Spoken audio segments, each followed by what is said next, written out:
Hello everyone. आज हम इस वीडियो में पढ़ने वाले हैं क्लास 11 की जो एनसीईआरटी की आपकी बायोलॉजी बुक है उस बुक से चैप्टर नंबर 2 बायोलॉजी क्लासिफिकेशन।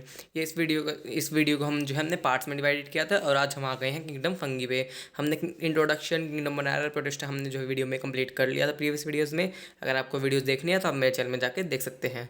तो चलिए स्टार्ट करते हैं किंगडम फंगी को हमने किंगडम मोनारा प्रोटिस्टा यह हमने पढ़ लिया था प्रीवियस वीडियोज़ में। The fungi constitute a unique kingdom of heterotrophic organisms. तो हमने पढ़ा था कि फंगी में सारे जो है यूकैरियोट्स होते हैं और इसमें सिर्फ जो है हेटेरोट्रॉफिक जो है ऑर्गेनिज्म होते हैं, ऑटोट्रॉफ नहीं होते हैं। दे show a great diversity in morphology and habitats. ये अलग अलग टाइप्स की डाइवर्सिटी जो है शो अप करते हैं अपनी मॉर्फोलॉजी में, एक्सटर्नल स्ट्रक्चर जो है उनके होते हैं बॉडी के एक्सटर्नल स्ट्रक्चर और हैबिटाट में। You must have seen fungi on moist bread and routine breads. तो आपने देखा भी होगा कि जो फंगी है वो जो है मॉइस्ट ब्रेड पे, मतलब जब ब्रेड जो है बहुत ज़्यादा मॉइस्ट हो जाता है और जो है फ्रूट्स भी सड़ जाते हैं आपके वो जो उस पर जो सड़ जाते हैं तो आप जो देखते हैं चीज़ उसको हम फंगी कहते हैं। The common mushroom you eat and टूट स्टॉल्स आर ऑल्सो फंगी। जो कॉमन मशरूम आप खाते हैं और जो टूट स्टॉल्स होते हैं वो भी सारे जो है फंगी होते हैं। The white spots on mustard leaves are due to the parasitic fungus. अब जो है मस्टर्ड लीव्स में आपने जो है देखा होगा, मस्टर्ड लीव्स पे आपने देखा होगा कि जो वाइट स्पॉट्स आ जाते हैं उस पर सफ़ेद सफ़ेद से कुछ आ जाता है, वो जो है पैरासिटिक फंगस की वजह से होता है उस पर। अब जो सारे फंगी जो है मल्टी सेलुलर, लेकिन एक्सेप्शन तो होते ही हैं, तो इसमें एक्सेप्शन है सम unicellular fungi, example east.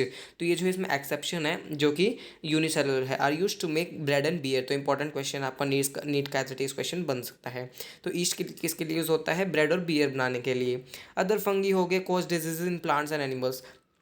Other fungis हो गए जो कि डिजीज प्लांट्स और एनिमल में कॉज करता है। Wheat rust causing Puccinia is an important example. जो वीट जो है वीट रस्ट कॉजिंग मतलब वीट पे जो है डिजीज करता है, वहाँ पे वीट में आपने देखा भी वाइट वाइट सा रस्ट लग जाता है, कुछ लग जाता है वाइट वाइट से जो वीट होता है। तो उस पर आपने देखा भी होगा, जब आप खेत में वगैरह में गए होंगे, फील्ड में गए होंगे, आपने देखा भी होगा। तो वो जो है पक्सीनिया की वजह से जो है फंगस उसकी वजह से होता है। Some are the source of antibiotics. अब कुछ जो है सोर्स भी होते हैं एंटीबायोटिक्स के, एग्जाम्पल हो गया पेनिसिलियम जो कि एंटीबायोटिक्स बनाने में काम आता है। Fungi are cosmopolitan. Cosmopolitan means हर जगह जो है पाए जाते हैं, and occur in air water soil and on plants and animals. जो हर जगह पाए जाते हैं, पानी में जो है, एयर में, सॉइल में, प्लांट्स एनिमल्स हर जगह। They prefer to grow in warm and humid places. ये इन्हें जो है वार्म जगह, गर्म जगह पे और ह्यूमिड प्लेसेस पे जो है इन्हें जो है अच्छा लगता है, मतलब वहीं पे जो है ग्रो करते हैं। तो इसलिए जो आपने देखा भी होता है, जब आप जो है खाना जो हमेशा फ्रिज में क्यों रखते हैं, have you ever wanted why we keep food in the refrigerator? वो इसलिए रखते हैं, yes it is to prevent food from going bad due to the bacterial और फंगल इन्फेक्शन। क्योंकि हम बाहर रखेंगे कि वहाँ पे फंगी आ जाएंगे, क्योंकि उन्हें जो है बाहर जो है ज़्यादा मॉइस्ट और जो है मॉइस्ट होता है और ज़्यादा जो है वार्म जो है प्लेस होती है। अगर हम बाहर रखें फ्रिज से बाहर तो वहाँ पे जो है ईजिली जो है फंगी आ जाएगा और उसमें इन्फेक्शन कोज कर जाएगा। लेकिन हम फ्रिज में रखेंगे वहाँ पे जो है कोल्ड होता है, तो इसलिए कोल्ड रीजन होता है, वहाँ पे ठंडा होता है बिल्कुल, तो वहाँ पे फंगी नहीं आएगा। With the exception of yeast which are unicellular fungi are filamentous. तो ईस्ट की एक्सेप्शन पे हमने देखा भी था, ईस्ट जो यूनिसेलुलर है जो, और जो बाकी फंगी है जो है मल्टी सेलुलर और फिलामेंटस होते हैं।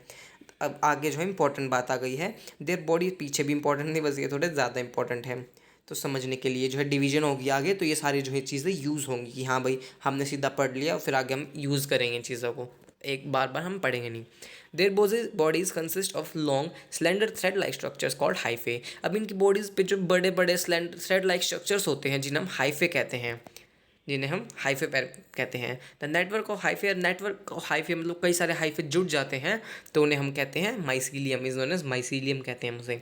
सम hyphae are continuous tubes filled with multi nucleated cytoplasm, this are called coenocytic hyphae. अब कुछ हाइफे जो है कॉन्टिन्यूअस ट्यूब जो है उसमें भरी रहती है, मतलब न्यूक्लियस जो है मल्टी न्यूक्लिएटेड होता है, मतलब न्यूक्लियस एक से ज़्यादा होते हैं साइटोप्लाज्म में, तो उन्हें हम कहते हैं सिनोसिटिक हाइफे, जिनके पास जो है न्यूक्लियस जो है मल्टी होते हैं, कई सारे जो है न्यूक्लियस होते हैं साइटोप्लाज्म में, उन्हें कहते हैं सिनोसिटिक हाइफे। अदर्स हैव सेप्टेट और cross walls in their hyphae. अब जो है सेप्टेट जो है हाइफे वो होते हैं जिनके पास में जो है, जैसे कि एक जो है आप सोच सकते हैं एक पाइप हो गई, उस तरह उनकी स्टैंडर्ड थ्रेड लाइक स्ट्रक्चर हो गए जो है हाइफे, उनके बीच में जो है वहाँ पे क्रॉस वॉल्स भी हो सकती है, मतलब दीवारों की तरह जो बीच बीच में दीवार बनी हो सकती है जिसमें सेपरेट कर देते हैं, उनको हम कहते हैं सेप्टेट। और जिनमें दीवार जो है क्रॉस वॉल्स नहीं होती उनको कहते हैं a septate. The cell walls of fungi are composed of chitin and polysaccharides. जो सेल वॉल होती है फंगी की वो काइटिन की बनी होती है पॉलीसेक्राइड की। तो ये बहुत ज़्यादा इंपॉर्टेंट है कि नीट में एज इट इज क्वेश्चन आ जाए किसकी बनी होती है, काइटिन की, साथ में पॉलीसेक्राइड की बनी होती है। मोस्ट फंगी आर हेट्रोट्रॉफिक, ज़्यादातर फंगी जो है हेट्रोट्रॉफिक होते हैं। And absorb soluble organic matter from dead substrates and hence are called saprophytes. ये जो डेड एंड डिकेइंग मैटर से जो अपना जो है अपना खाना लेते हैं, वहाँ पे खाना लेते हैं, उन्हें हम कहते हैं saprophytes. Those that depend on living plants and animals, जो प्लांट्स और एनिमल्स पर डिपेंड रहते हैं, उन्हें कहते हैं पैरासाइट्स। इस टर्म्स आपने पढ़ी भी होंगी पहले। They can also live as symbiotes, अब वो सिम्बायोट्स में भी रह सकते हैं, मतलब एसोसिएशन में भी रह सकते हैं किसी के साथ मिलजुल कर, जो कि फ़ायदा हो, जैसे दो दो जने रह सकते हैं इन एसोसिएशन विद एल्गी। जो फंगी होते हैं एल्गी के साथ जो है एसोसिएशन में रहते हैं एज लाइकन्स, जिन्हें हम कहते हैं lichens. And with roots of higher plants, अगर वो रूट्स जो है हाई प्लांट्स की रूट्स के साथ रहे तो उसे हम कहते हैं माइकोरिज्म। तो बहुत ज़्यादा इंपॉर्टेंट क्वेश्चन है, नीट में एज इट इज़ आ सकता है ये क्वेश्चन। और जो है इसमें जो है फंगी और एल्गी का पार्ट भी जो है एल्गी का पार्ट जो है फाइकोबायोन्ट, और फंगी का जो है माइकोबायोन्ट जो है पार्ट होता है। ये जो हम आगे भी पढ़ेंगे लास्ट में चैप्टर के, जब हम लाइकन जो है डिस्कस करेंगे, लाइकन वाला रिलेशनशिप, वहाँ पे भी हम पढ़ेंगे। तो हमने अभी देखा कि सिम्बायोसेशियन जो है में रहते हैं वो एल्गी के साथ लाइकन, और रूट्स ऑफ फायर प्लांट्स के साथ माइकोरिज़ा। बहुत ज़्यादा इंपॉर्टेंट, इसको हाईलाइट जरूर कीजिएगा। और यहाँ पे मैंने आपको ये बताया था कि फंगी की जो सेल वॉल जो है काइटिन और पॉलीसैकेराइड की बनी होती है, लेकिन वैसे ज़्यादातर जो काइटिन की लिखा रहता है, लेकिन एनसीईआरटी में सीधा जो है लिखा हुआ है पॉलीसैकेराइड। तो एज इट इज़ नीट में क्वेश्चन बन सकता है, अगर आपने सीधा सिर्फ काइटिन पे कर दिया तो आपका गलत हो जाएगा। तो ये ज़रूर याद रखिएगा, कुछ पॉइंट्स होते हैं ना बहुत ज़्यादा इंपॉर्टेंट होते हैं, उनमें से ये पॉइंट्स इंपॉर्टेंट है। अच्छा आगे चलते हैं। अब हमने जो है न्यूट्रिशन वगैरह की बात कर ली, हमने टाइप्स की बात कर ली, हमने सिटोसिटिक हाइफे माइसीलियम इन सब की जो हमने बात कर ली, एक्सेप्शन की बात कर ली, कौन सा एक्सेप्शन था। अब हम बात करेंगे रिप्रोडक्शन की। Reproduction in fungi can take place by vegetative means. अब जो रिप्रोडक्शन जो है फंगी में जो वेजिटेटिव मीन्स से हो सकता है, जो कि फ्रेगमेंटेशन से हो सकता है, फ्यूजन से हो सकता है, बडिंग से भी हो सकता है। आपने 10th में टर्म्स पढ़ी भी होंगी। फ्रैगमेंट, छोटे छोटे फ्रैगमेंट्स जो है टूट जाते हैं फ्रैगमेंटेशन में। फ्यूजन मीन्स बाइनरी फ्यूजन हो सकता है, मल्टीपल फ्यूजन हो सकते हैं, दो या फिर दो से ज़्यादा। बडिंग भी हो सकती है जिसमें बर्ड्स जो है बन जाते हैं। ये जो हो गए हमारे वेजिटेटिव मीन्स हो गए, वेजिटेटिव मेथड की वजह से हो गई। अब आते हैं asexual reproduction by spores. Spores called conidia और स्पोरेंजियोस्पोर्स और जूस्पोर्स। जो एसेक्सुअल रिप्रोडक्शन होता है उनमें जो है स्पोर्स बनते हैं, स्पोर फॉर्मेशन होता है उसमें, जिसे जिसे हम कहते हैं कोनिडिया। जो कोनिडिया के अंदर जो है स्पोर्स बनते हैं, या फिर स्पोरेंजियोस्पोर्स के अंदर, या फिर जूस्पोर्स के अंदर। ये होगी asexual means. And sexual reproduction is by oospores, ascospores and basidiospores. जो सेक्सुअल रिप्रोडक्शन होती है वो oospore से भी हो सकती है, एक्सकोस्पोर्स से भी हो सकती है, बेसिडियोस्पोर्स से भी हो सकती है, मतलब सारे अलग टाइप्स के जो स्पोर्स बनते हैं। The various spores are produced in distinct structures called fruiting bodies. अब ये सारे जो स्पोर्स ये अलग अलग जो है एक स्ट्रक्चर में बनते हैं, जिन्हें हम कहते हैं fruiting bodies. The sexual cycle involve the following 3 steps. अब इनमें जो है 3 स्टेप्स होते हैं सेक्शुअल साइकिल के, मतलब सेक्शुअल रिप्रोडक्शन करेंगे तो 3 स्टेप्स उनमें होते हैं, बहुत ज़्यादा इंपॉर्टेंट स्टेप है, इनको जरूर याद रखिएगा। तो इसमें सीधा जनी 2021 में जो है क्वेश्चन भी आया हुआ है, आई थिंक 2021 में या 2020 में आया हुआ है ऐसे क्वेश्चन। स्टेटमेंट दी हुई है, बताइए कौन सा स्टेटमेंट करेक्ट है। तो चलिए, fusion of protoplasm between 2 motile और non motile gametes called plasmogamy. अब जो प्रोटोप्लाज्म जो है कि जो है फ्यूजन होगी, जो कि मोटाइल, दो मोटाइल या फिर नॉन मोटाइल गैमेट्स के बीच में, उसे हम कहेंगे प्लाज्मोगैमी।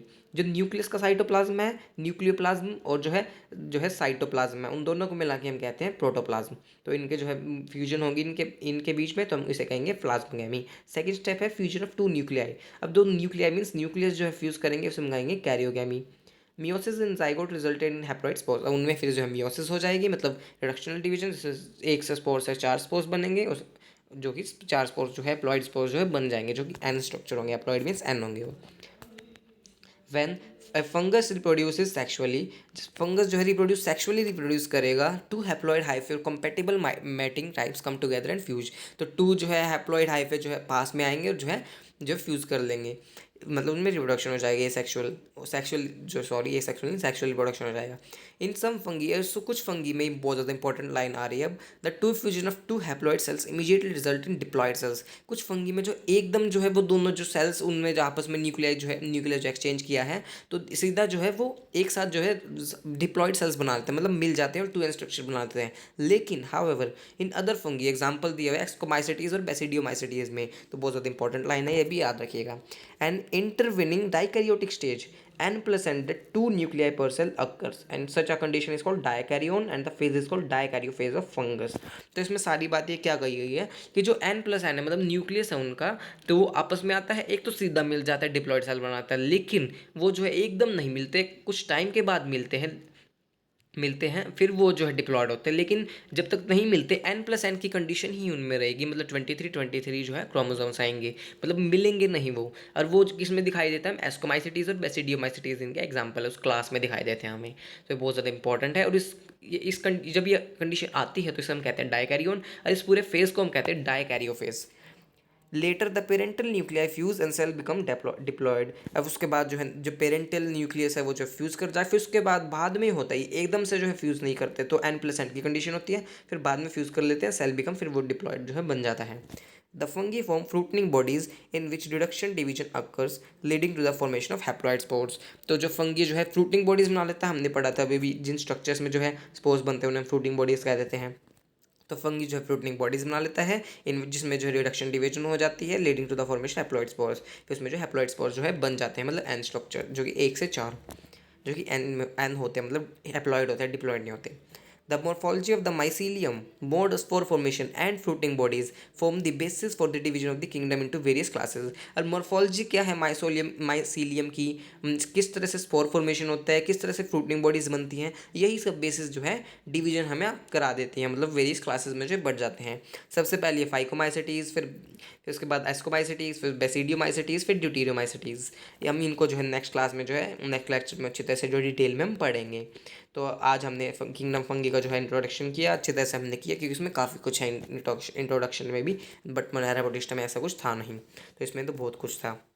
तो हेरिटेंस आप जरूर कीजिएगा, और ये ज़रूर याद रखिएगा एक्सेप्शन क्या है, जो कि यूनिसेलुलर ईस्ट है। हमने कुछ जो है बहुत ज़्यादा इंपॉर्टेंट बातें भी पढ़ी हैं, जो फंगी की सेल वॉल जो है काइटिन और पॉलीसैकेराइड दोनों से बनी होती है, तो ये भी इंपॉर्टेंट पॉइंट है।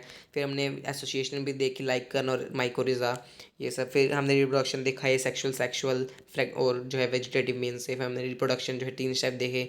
डाइकैरियोन फेज आई n+n, जिसमें फ्यूज़ नहीं हुआ न्यूक्लियस, सिर्फ जो है अलग रहते हैं, ये फ्यूज़ नहीं होता है। जब फ्यूज़ हो जाता है फिर होता है डिप्लॉयड फेज। एग्जाम्पल हट लिया हमने एस्कोमाइसिटीज़, बेसिडियोमाइसिटीज़। नेक्स्ट क्लास में हम जो फाइकोमाइसिटीज़, जो इसकी क्लास फर्स्ट क्लास है, उससे हम स्टार्ट करेंगे। नेक्स्ट क्लास में हम इसको फंगी को जो है कंप्लीट करेंगे। सो इस वीडियो में इतना ही। और आपको अगर कोई 9th-10th क्लास का बच्चा वीडियो देख रहा है, फिर आप अपने भाई बहन को जो है बता सकते हैं। तो मैं भी जो है 9th-10th के वीडियोज़ भी डालता हूँ, तो आपको मेरे चैनल जो है लिंक डिस्क्रिप्शन बॉक्स में मिल जाएगा, तो आप उसमें जाकर देख सकते हैं। सो अगर आपको वीडियो अच्छी लगी हो, वीडियो को लाइक भी कीजिएगा, मेरे चैनल को सब्सक्राइब भी कीजिएगा, और मुझे कमेंट करके बताइएगा आपको वीडियो कैसी लगी। तो थैंक यू, मिलते हैं नेक्स्ट वीडियो में, और हम इस फंगी किंगडम फंगी को कंप्लीट करेंगे। Thank you.